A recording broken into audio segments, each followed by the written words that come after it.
Bénis Dieu pour sa présence au milieu de nous. Dieu est là, alors tout est possible. Dis à ton voisin, tout est possible.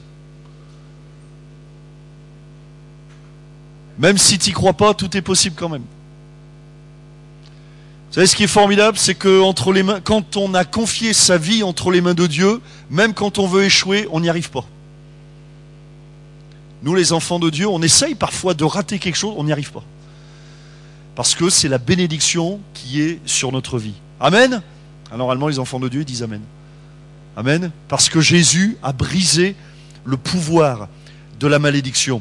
J'aimerais vous parler ce soir de la foi qui transperce l'impossible. La foi qui transperce l'impossible. Lorsque nous lisons la Bible, nous voyons, et notamment pas seulement, mais particulièrement dans les 4 évangiles, puisque les 4 évangiles qui se trouvent dans le Nouveau Testament nous racontent, nous expliquent la vie de Jésus. Et donc dans les 4 évangiles, nous voyons pas mal de récits, de miracles différents, de miracles divers. Nous y voyons des lépreux qui sont guéris, des paralytiques qui marchent. Nous y voyons des aveugles qui voient, des sourds qui entendent, toutes sortes de miracles. Et puis d'autres miracles, Jésus qui calme la tempête, Jésus qui multiplie les pains. Nous y voyons un certain nombre de choses miraculeuses, c'est-à-dire que nous voyons que Dieu opère ce qu'on appelle un miracle, c'est-à-dire un acte en soi qui est impossible. Jésus est capable de résoudre des situations impossibles. Il est impossible, par exemple, que le paralytique marche. Mais une parole de Jésus, et Jésus dira « Lève-toi et marche ». C'est pas possible. C'est pas possible, mais celui qui peut pas marcher, marche quand même. C'est ce qu'on appelle un miracle. Et la Bible est ponctuée de miracles. Nous y voyons Jésus donc qui agit, qui délivre, qui chasse aussi les démons. Et d'ailleurs, Jésus lui-même dira, dans l'évangile de Luc au chapitre 4, au verset 18, l'Esprit, donc c'est Jésus qui le dit, l'Esprit du Seigneur est sur moi, parce qu'il m'a oint. En quelque sorte, on pourrait dire, il m'a équipé pour... Voilà pourquoi Jésus est venu. Et notez bien la suite, pour annoncer une bonne nouvelle aux pauvres. Et le mot pauvre, ça ne concerne pas seulement la pauvreté matérielle, mais surtout la pauvreté spirituelle, morale, psychologique, la détresse en quelque sorte, la perdition. La pauvreté spirituelle, c'est d'être privé de salut, d'être privé de la relation avec Dieu. Et donc Jésus, mais je suis venu pour ça. Je suis venu pour annoncer une bonne nouvelle aux pauvres.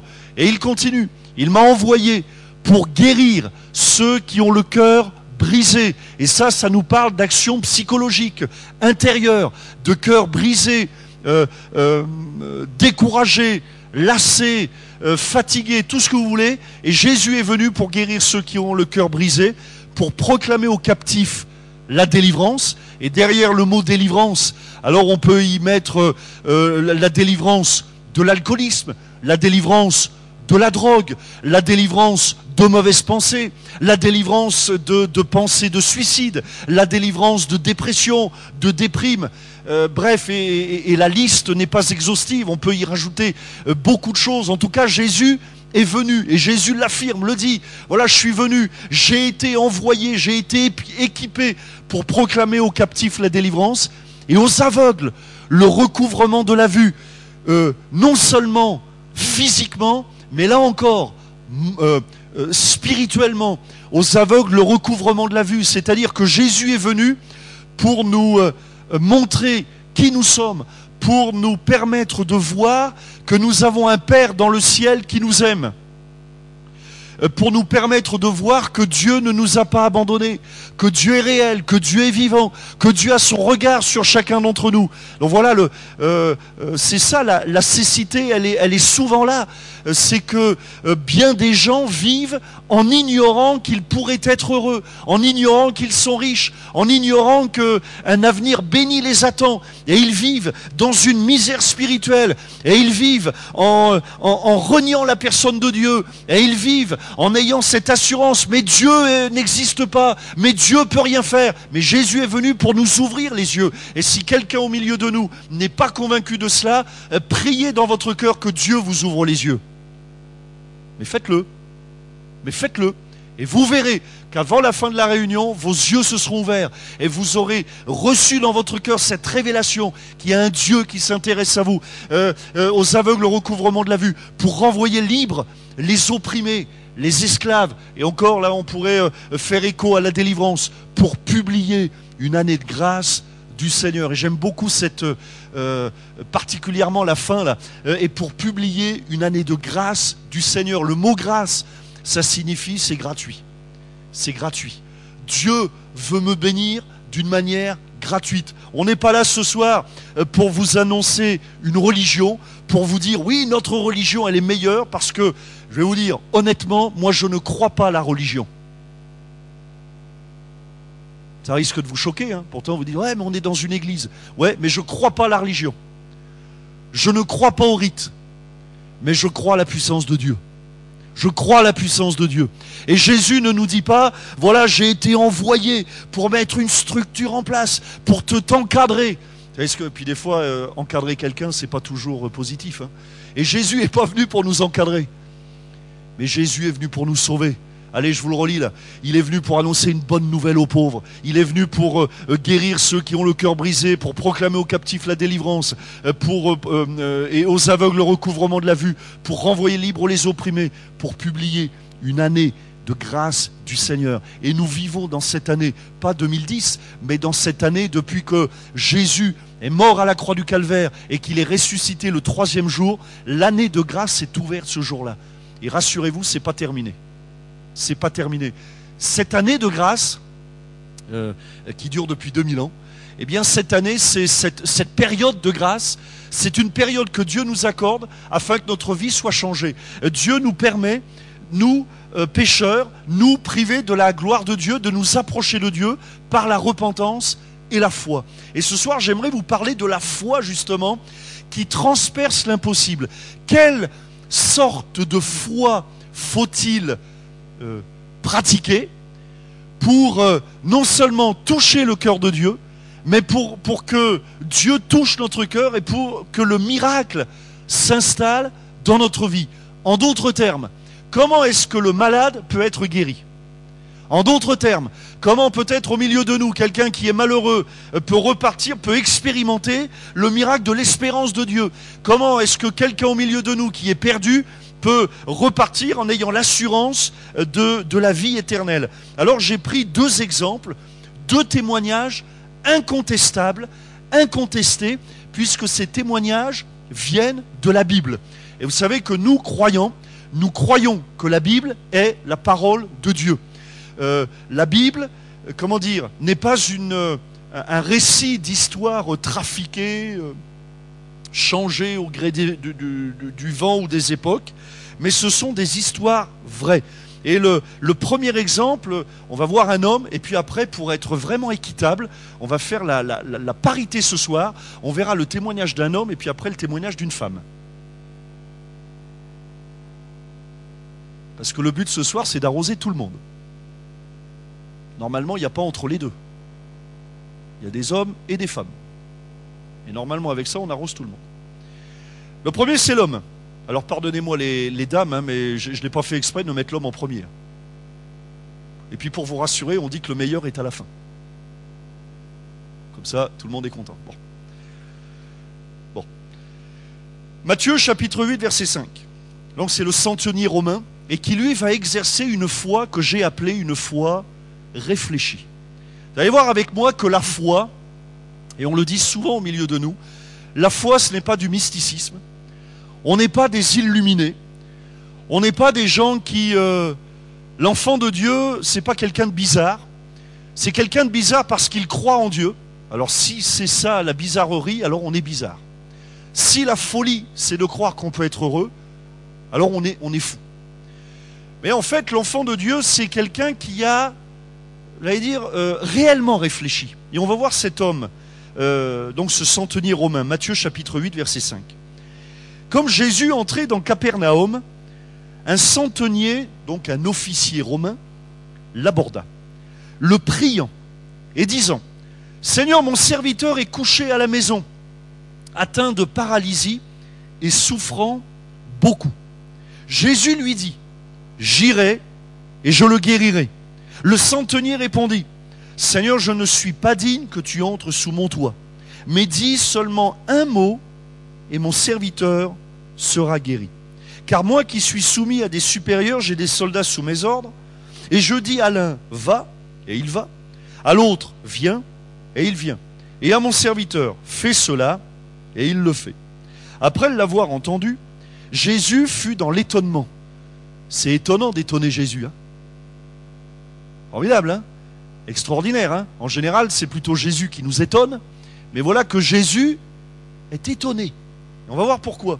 Et il dit à ceux qui le suivaient, « Je vous le dis en vérité, même en Israël, je n'ai pas trouvé une aussi grande foi.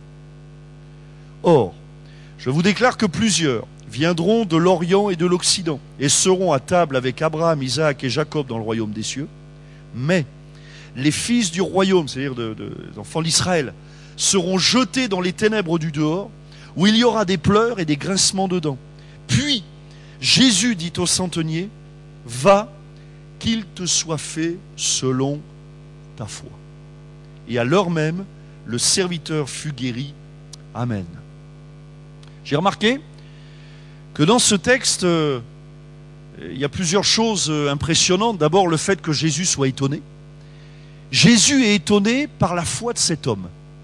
Jésus est étonné par la qualité de la foi de cet homme. Alors ça m'a interpellé, parce que non seulement Jésus est étonné, mais Jésus va remettre à cet homme un chèque en blanc. Et il va lui dire, qu'il te soit fait selon ta foi. Tu as une grande foi, qu'il te soit fait selon ta foi. Et la Bible nous dit, on a le résultat instantané, ça ne va pas attendre 25 ans, à l'heure même, le serviteur fut guéri. Je vous rappelle que le serviteur était atteint de paralysie et que le centenier est venu aborder Jésus, en disant, voilà, mon serviteur est malade, dis un mot et mon serviteur sera guéri. Et voilà que j'ai regardé un petit peu la foi de cet homme, et qu'est-ce qui a fait que Dieu a pu agir dans le cœur de cet homme. Et j'y note une foi, encore une fois, réfléchie. Voilà un homme intelligent, raisonnable, qui a l'habitude de, comment dirais-je, de manier des principes, des lois, des règlements. C'est un militaire. C'est pas n'importe quel militaire, parce que c'est un officier. Donc, dans son, on va dire, dans sa culture, il sait ce que c'est que le poids de la hiérarchie. Il connaît le poids, le rôle et la puissance des lois, des commandements, des règles.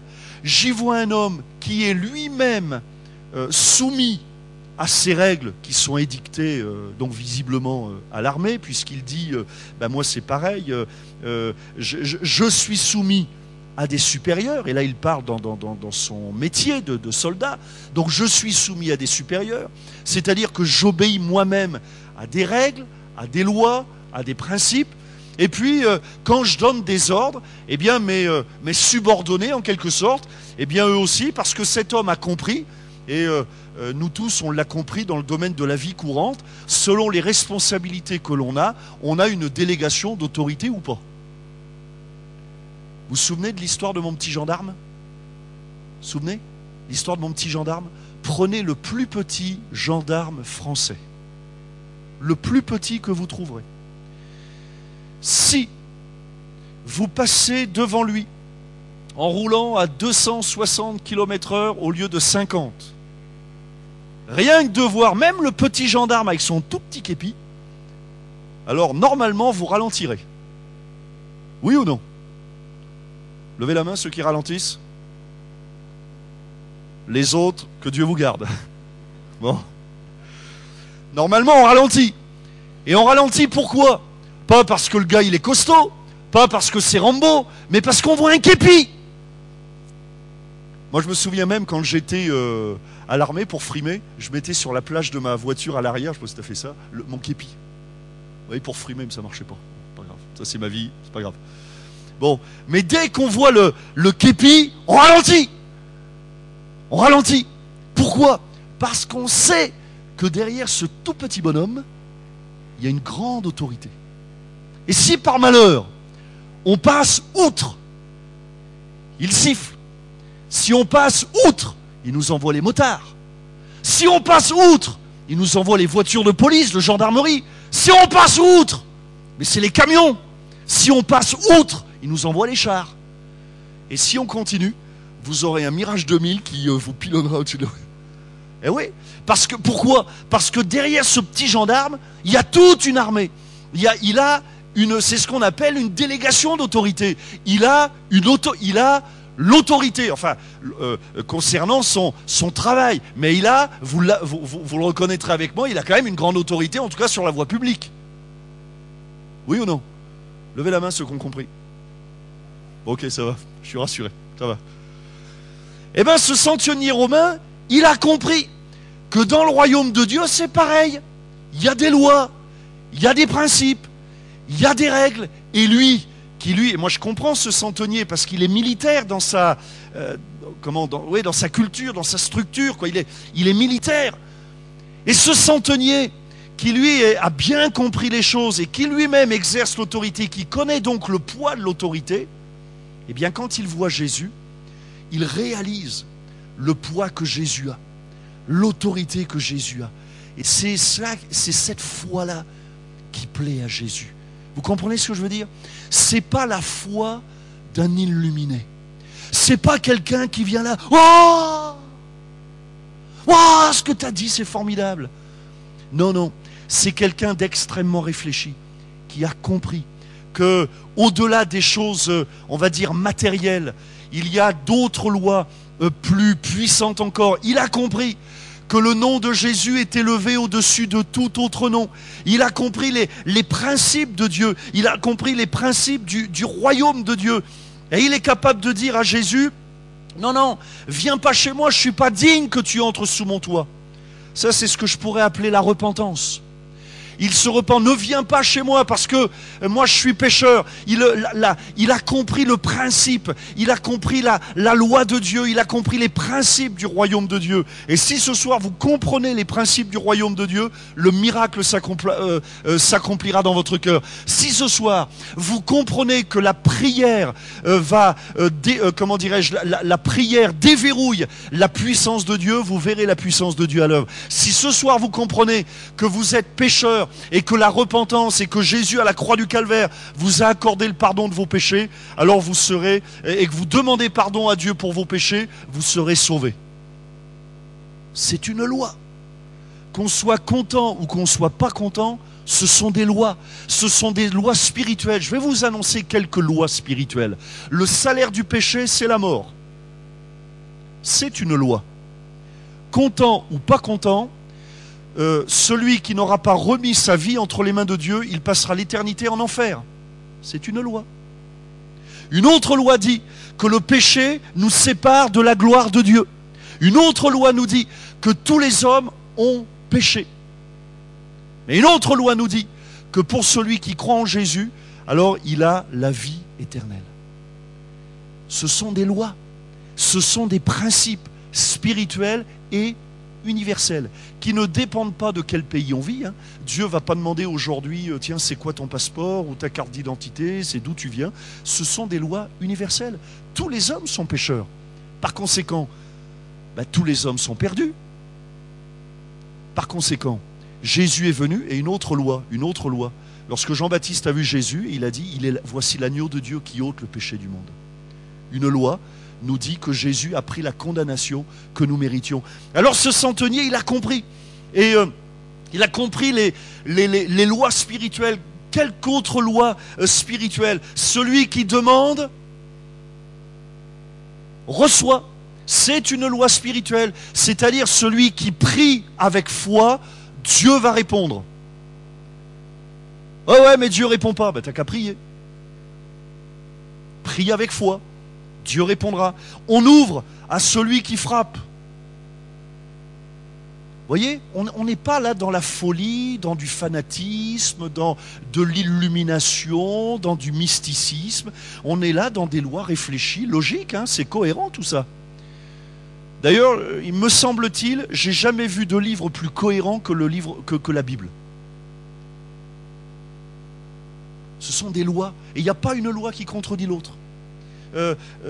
Quand un malheureux crie, l'Éternel entend. C'est une loi. Le nom de Jésus est élevé au-dessus de tout autre nom. C'est une autre loi. Et même si tu es sous l'objet de sorcellerie, de malédiction, de sort, sache que le nom de Jésus est élevé au-dessus de tout autre nom. C'est une loi. Et laisse-moi t'énoncer une loi. Même le diable en personne est obligé de fléchir les genoux à l'annonce du nom de Jésus. Pourtant, personnellement, j'aimerais pas trop le rencontrer, le diable. Mais je sais qu'il y a une loi, et le diable la connaît encore mieux que moi. Une loi qui dit que quand j'invoque le nom du Seigneur, il est obligé de reculer. C'est une loi. La loi dit que les démons reculent à l'annonce du nom de Jésus.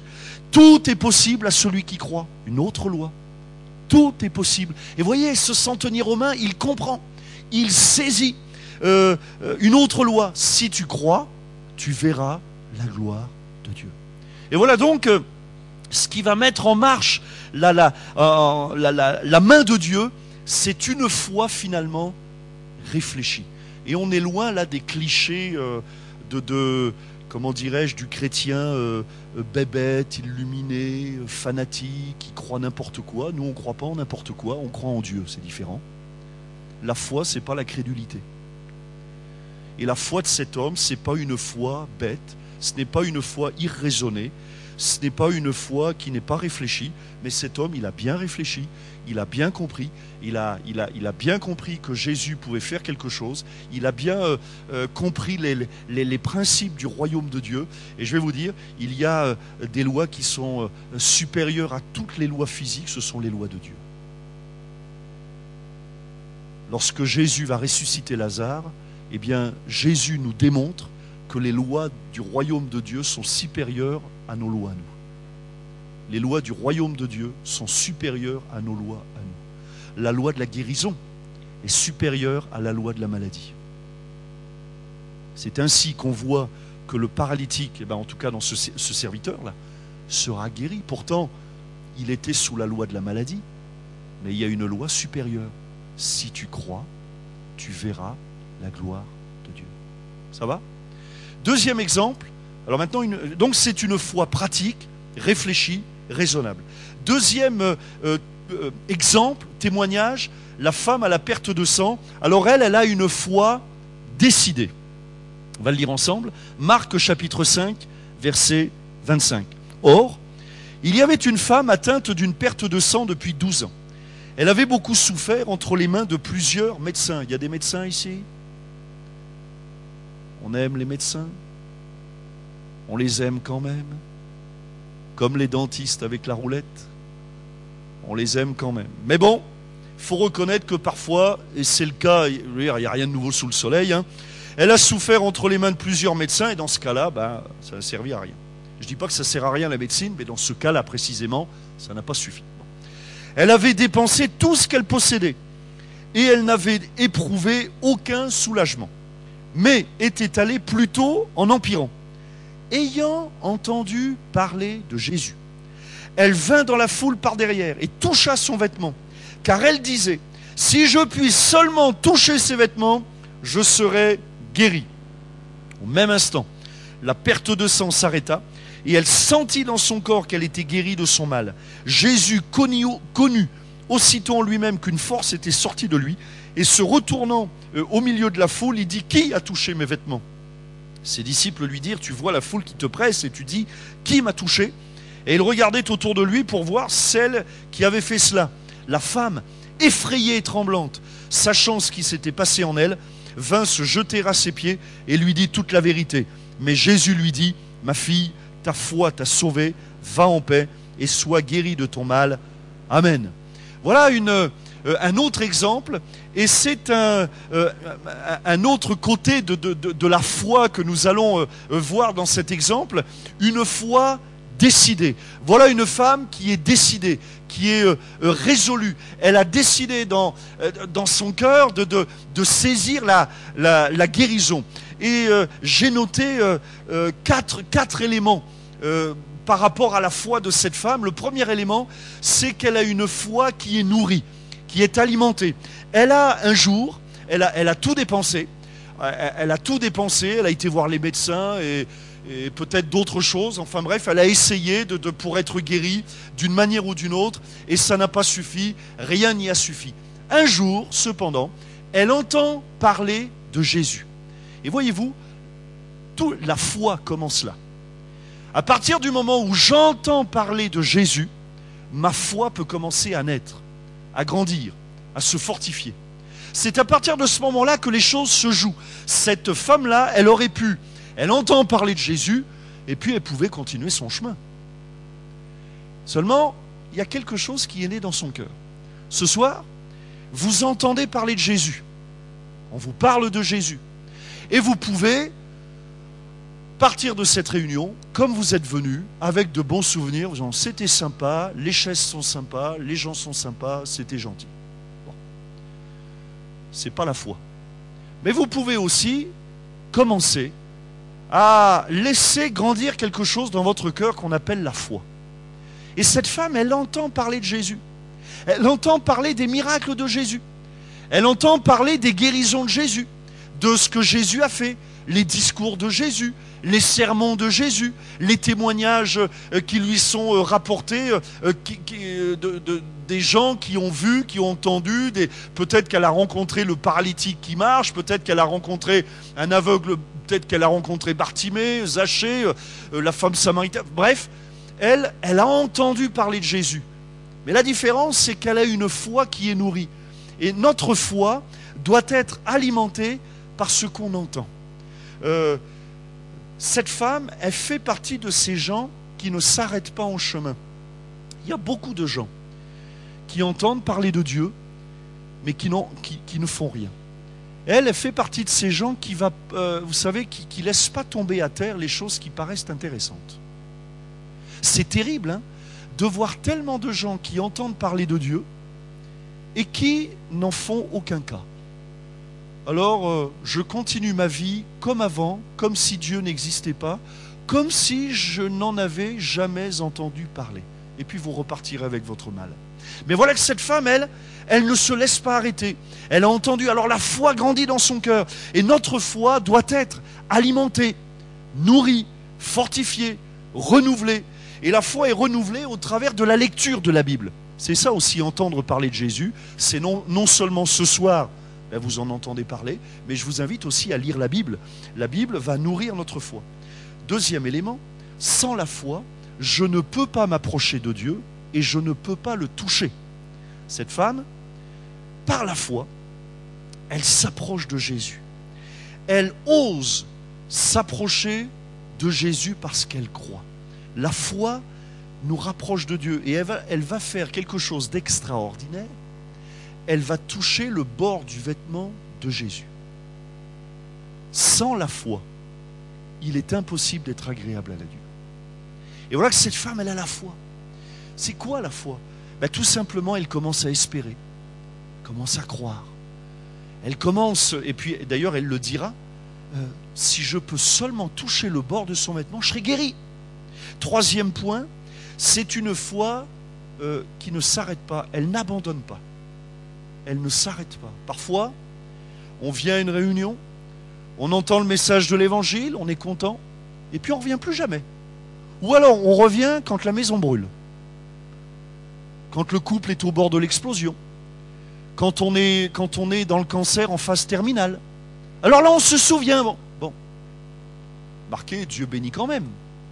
Mais l'idéal, c'est de ne pas se laisser s'arrêter. Et voilà que cette femme, elle ne s'arrête pas. Pourtant, la Bible nous dit qu'il y avait de la foule, beaucoup de gens autour de Jésus. Et j'imagine que quand elle s'est approchée de Jésus, elle a dû entendre beaucoup de choses, comme dans toutes les foules. Moi, j'ai remarqué qu'il n'y a rien de plus bête qu'une foule. C'est vrai, hein, il n'y a rien de plus bête qu'une foule. Et dans la foule, elle a dû entendre du bon, du mauvais. Oh, c'est nul, qu'est-ce qu'il dit? Oh, c'est bien, c'est formidable. Oh, c'est le nouveau magicien. Oh, c'est tu connais pas. Ah, bah tu connais pas la dernière, Jésus est là. Bon. Mais elle ne se laisse pas arrêter. Elle est décidée. La foi, j'ai remarqué, fait le tri dans ce qu'on entend. Elle ne se laisse pas arrêter par tout ce qu'elle entend de négatif. Et qu'est-ce que tu vas faire? Et qu'est-ce que tu vas faire à l'église? Et pourquoi tu vas lire la Bible? Et qu'est-ce que tu deviens un chrétien maintenant? Ah ben voilà autre chose. C'est la nouvelle mode. C'est tu deviens chrétien. Et tu commences à croire. Et vous voyez, elle ne se laisse pas arrêter. Elle ne s'arrête pas par la foule, par le bruit, par les bavardages, par les différentes opinions. Elle ne s'arrête pas. Vous savez pourquoi elle ne s'arrête pas? Parce qu'elle a compris qu'il y en a un qui peut la guérir, c'est Jésus. Et j'ai remarqué que ce n'est pas dans la foule qu'on trouve la solution. Il n'y a pas un gars ou une femme dans la foule qui a pu lui apporter la solution. Ça se saurait. Mais Jésus, oui. Et puis, quatrième point, c'est une foi qui confesse le miracle. Et j'aimerais que ce soir, vous puissiez oser confesser le miracle. La Bible nous dit, elle disait. C'est ça, hein? Verset 28, car elle disait. Et j'ai relu ce texte parce qu'il n'est pas écrit « elle disait dans son cœur », mais elle disait.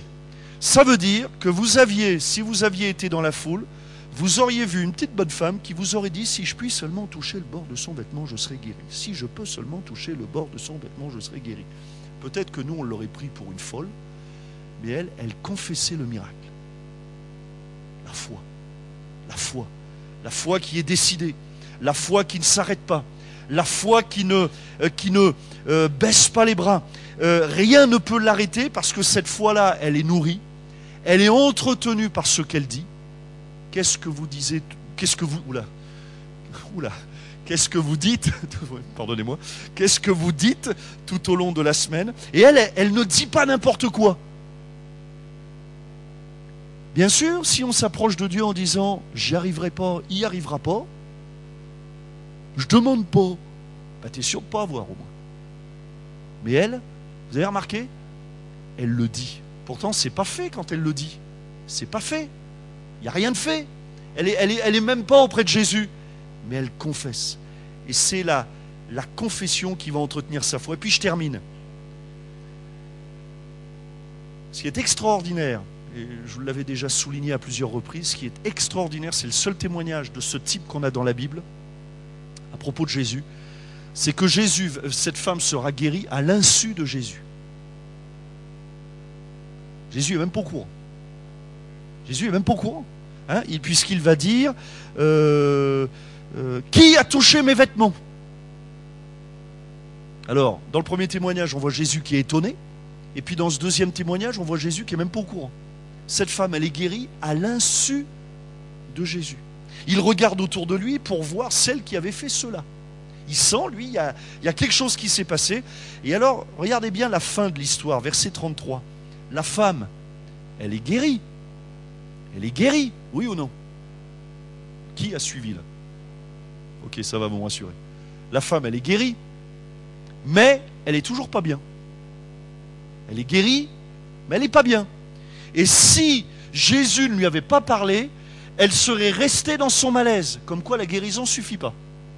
Cette femme, elle est guérie. Mais je remarque que quand elle voit Jésus la regarder, elle est effrayée et tremblante. Et le mot effrayée, c'est le mot phobie. Hein. Phobie, elle est vraiment effrayée. Il y a quelque chose qui la bloque. Elle est là. Et voilà que... Et elle se jette aux pieds de Jésus. Elle lui dit toute la vérité.